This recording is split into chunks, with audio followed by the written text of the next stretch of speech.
And welcome back to Bayou Time, Martin Falls. And we are joined now by the state police. If we could introduce our guest, there you see him. He's the public information officer for the state police, Ross Brennan. Good to see you, Ross. Same to you. And, very tragic situation in South Lafourche. And I want to talk about it because, we were talking before the show. We'll give the details first, but we'll come back and there's sort of a sense of things passed down through generations, and we'll explain what we're talking about in a second. But can you give us some details on that crash? Yeah, so back May 19th, this past Friday, Troop C was called out to a two-vehicle crash in South Lafourche in the cutoff area. It was Highway 3235 at the intersection with West 54th Street there on the new road. So once troopers arrived on scene, they realized it was a little bit more than what the original call was. Unfortunately, there was a fatality. So initial investigation found that there was a 1999 Lincoln Navigator that was traveling south on 3235, driven by Mary Bourne. And for reasons still under investigation, she went to make a left turn onto West 54th Street, and she failed to yield to a northbound F-250. Of course, the vehicles collided, but inside that Lincoln Navigator, including the driver, there was 5 occupants inside the vehicle. None were restrained at all, and all 5 were ejected during that collision. So you had Miss Mary, she was ejected, an adult passenger, and 2 juvenile passengers inside that vehicle. Those 4 there received critical injuries. They were flown out to New Orleans area hospitals for treatment. Unfortunately, one of those that was ejected too was 17-year-old Destiny Bourne. She was dead upon arrival when troopers got out there. Wow. And it's sad, and we appreciate, and I'm not saying this relates to this vehicle. I want to make that very clear. But there's been a lot of talk, doesn't matter what bayou you live on. There's always a lot of talk about the fact that some people don't buckle up because they're scared if they go in the bayou that they can't get out.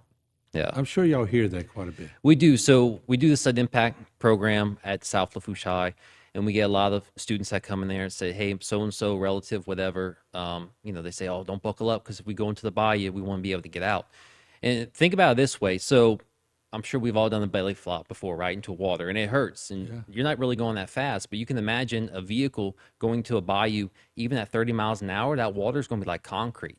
And so if you're not wearing that seatbelt, if you're not restrained inside that vehicle and you get thrown forward and you get knocked unconscious or you get seriously injured, how can you even attempt to get out the vehicle in that situation there? So at least having your seatbelt on going into the water gives you the best fighting chance to be able to get out. Now, if you're worried about not getting out your seat or getting out the vehicle, they make seatbelt cutters, they make window breakers. You can take the headrest off the back of your seat and bust out the side windows. So there's different options that you can have once you go into the water. Another thing too with cars, they just don't sink straight down to the bottom. They kind of bob and float as they gradually fill up with water. So you do have a couple seconds to be able to roll down the window, open the door, things like that. So I guess that old excuse of worrying about drowning in the car because you can't get out the seatbelt, I mean, just looking at the facts and statistics around it, it's just it's obsolete. But then again, we could go back to the parents and grandparents who sort of pass that information on, and I include myself in that generation. We're really doing a disservice to the younger generation to be passing on.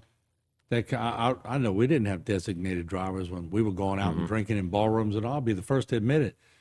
But my nephews and my niece instilled in me way back when seat belts and drinking designated driver. They were teaching the older ones. Yeah.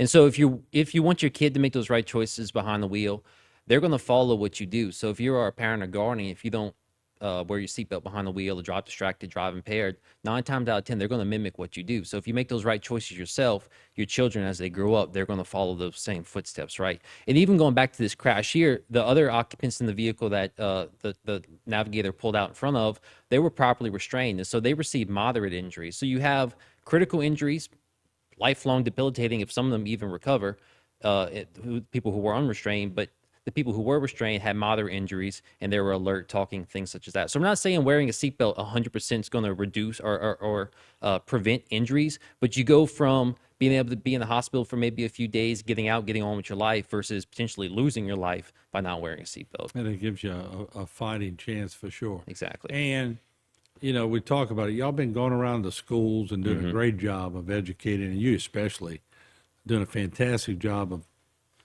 getting the word out. But I know it's disheartening to you and other troopers when they get there and sometimes the message didn't get through, but it's not because y'all not teaching people. Y'all are going above and beyond the call of duty to get the word out. Exactly. I mean, you can only preach the message so much, but I mean, ultimately that individual has to take that message with you. And you know, this blows my mind too. Some people say, well, if it's my time, it's my time. If I'm not wearing a seatbelt, I get involved in the crash. If I die, just so be it. But think about your family too, that has to now deal with the loss of a loved one from something so preventable as just wearing that seatbelt, maybe not getting injured or severely injured or killed in a crash.